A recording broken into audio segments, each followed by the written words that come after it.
新年快樂，恭喜發財，祝大家馬年身體健康，事事如意，平安喜樂。我係蘇新汪，萬錦地產嘅總裁。我好高興今日為大家介紹一個我哋將會喺星期六2月28號舉行嘅一個講座，同埋慶祝馬年嘅聯歡會。喺個講座咧，我哋好榮幸咧就請到皇家銀行一個專業團隊嚟同我哋啲客戶咧講下關於而家日常喺長者或者係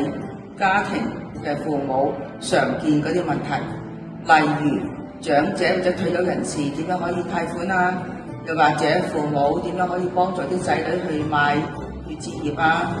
又或者應該點樣去重視遺產規劃呢個議題啊。所以咧呢個議題咧係對好多客戶都係好有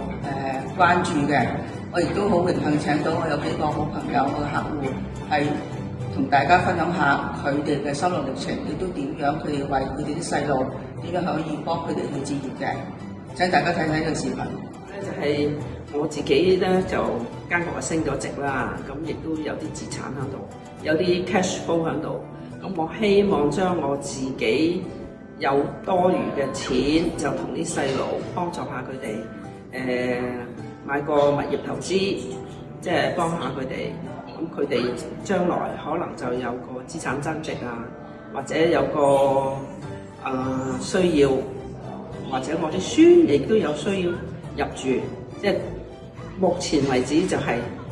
因為其實就係個地產低迷，好值得而家去投資先。咁我亦都想聽下28號所有專家分析，同埋根據專家嘅建議，點樣將啲資產轉移俾下一代。就嚟到呢個 Union City 嚟到睇呢個樓花，咁睇落咧就好交通方便。Kennedy 同埋 Enterprise 隔離咧又有 YMCA， 又有呢度 Pan Am 嗰個運動場。最重要咧就係遲啲咧，我啲細路啊，或者我啲孫咧，都好中意呢間屋，金色呢間 York University。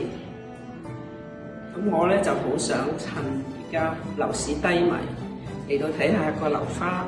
睇下有咩單位適合將來為我啲女啊、啲孫啊考慮下，買翻個單位。咁當然啦，佢哋暫時可能就未搬入嚟住，但係應該會升值嘅，因為而家咁多年啦，個樓市，尤其是今年好似真係去到 bottom 啊，去到低迷狀況啦。咁我希望可以趁住呢個低迷嘅景象咧，拿緊呢個，找緊呢個機會，攞緊呢個機會去入市。咁而且呢度真係有近407，非常之交通方便，同埋又有GO Train，GO Train 咧直接落到 downtown，就算翻工響下邊 UT 讀書，喺呢度翻學翻工都係非常之容易去到 Union City， 唔需要揸車就可以行過去搭 GO Train 落到 downtown 啦。呢個係一個好好嘅賣點咯，個 location 係十分之好。咁呢個就係我欣賞呢個樓花個 location 啦。同埋咧，響28號咧可以聽下個 seminar， 聽下啲專家講下，睇下點樣增值投資，同埋點樣可以做個 planning。希望到時28號咧個 seminar會好成功，我都會嚟繼續參觀。